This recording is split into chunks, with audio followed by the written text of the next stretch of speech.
Pernah nggak sih kita ngerasa dunia sekarang tuh cepat banget berubah?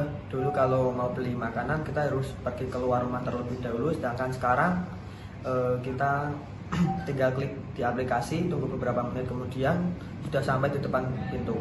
Nah, itu termasuk salah satu contoh perubahan dan inovasi ya teman-teman. Untuk materi selanjutnya kita masuk aja ke video. Pendahuluan.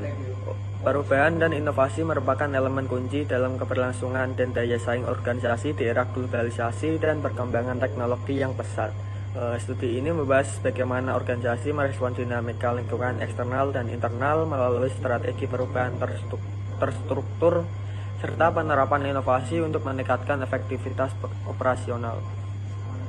Fokus diberikan pada faktor-faktor pendorong perubahan, hambatan yang dihadapi, serta peran kepemimpinan dan budaya organisasi dalam mendukung proses transformasi. Hasil penelitian menunjukkan bahwa keberhasilan perubahan organisasi sangat dipengaruhi oleh komunikasi yang efektif, keterlibatan karyawan, dan kemampuan adaptasi terhadap teknologi baru. Inovasi terbukti menjadi katalis utama dalam menciptakan nilai tambah dan mendorong keunggulan kompetitif yang berkelanjutan. Selanjutnya ada faktor pendorong. Berbagai literatur dan studi kasus menunjukkan bahwa organisasi bergerak melakukan perubahan dan inovasi sebagai respon terhadap kombinasi faktor eksternal dan internal. Faktor eksternal mencakup globalisasi, kemajuan teknologi digital, krisis ekonomi, pandemi, serta perubahan preferensi pelanggan. Misalnya pandemi COVID-19 memaksa banyak perusahaan untuk bertransformasi digital lebih cepat dari yang direncanakan. Faktor internal meliputi kebutuhan efisiensi biaya, peningkatan produktivitas, restrukturisasi kepemilikan, merger dan akuisisi, maupun inisiatif untuk membangun budaya inovatif.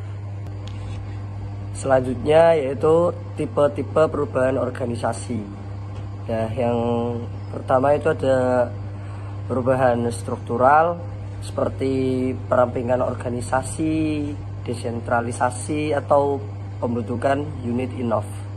Nah, yang kedua yaitu perubahan proses, misalnya digitalisasi alur kerja, penerapan lean manajemen, atau otomatisasi produksi. Dan yang ketiga, perubahan budaya seperti peningkatan kolaborasi antar tim, pembentukan pola kerja agile, dan penguatan nilai-nilai keberlanjutan. Selanjutnya adalah pengaruh perubahan dan inovasi terhadap kinerja organisasi, yang itu pertama adalah peningkatan produktivitas. Sebuah pabrik yang dulu menghasilkan 10 unit per hari dengan 10 pekerja sekarang bisa menghasilkan 120 unit per hari dengan jumlah pekerja yang sama. Ini contoh peningkatan produksi tenaga kerja.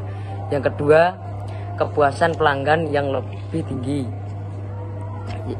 Jika pelanggan membeli produk atau menggunakan layanan dan mereka merasa kualitas bagus, pelayanan cepat dan ramah, harga sesuai, prosesnya mudah dan nyaman, kemungkinan besar mereka akan merasa puas.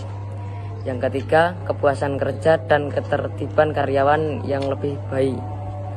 Kepuasan kerja adalah perasaan positif karyawan terhadap pekerja mereka. Ini mencukupi gaji yang adil, lingkungan kerja yang nyaman, hubungan baik dan atasan. Yang keempat adalah daya saing lebih kuat. Ciri-ciri daya saing yang kuat: produksi unit untuk berkualitas tinggi, harga bersaing, pelayanan yang unggul, mereka dikenal dan dipercaya kemampuan diadaptasi terhadap perubahan pasar. Inovasi berkelanjutan, SDM yang kompeten dan semangat. Selanjutnya yaitu pentingnya monitoring dan evaluasi dalam proses perubahan. Yang kesatu yaitu lebih cepat menyadari hambatan implementasi. Kedua, mampu melakukan penyesuaian strategi yang cepat. Yang ketiga, menjaga ketertiban dan akuntabilitas seluruh pengakuan. Ya, selanjutnya ada peran SDM dalam inovasi dan perubahan. Yang pertama ada talent development, menyiapkan kompetensi masa depan melalui pelatihan rotasi kerja dan pengembangan kepemimpinan. Yang kedua ada pengelolaan perubahan budaya kerja, terutama dalam menciptakan lingkungan kerja yang aman untuk bereksperimen dan menerima kegagalan. Yang ketiga ada sistem reward dan pengakuan yang didesain untuk memotivasi karyawan menjadi inovatif dan terbuka terhadap perubahan.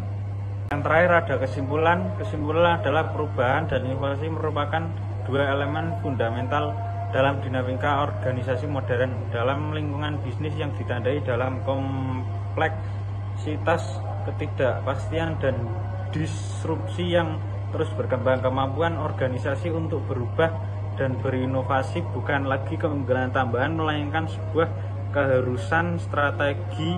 Studi menunjukkan bahwa perubahan data organisasi dapat bersifat struktural, prosesional, dan kultural. Inovasi pun hadir dalam berbagai bentuk, mulai inovasi produk dan proses. Sekian presentasi dari kelompok kami.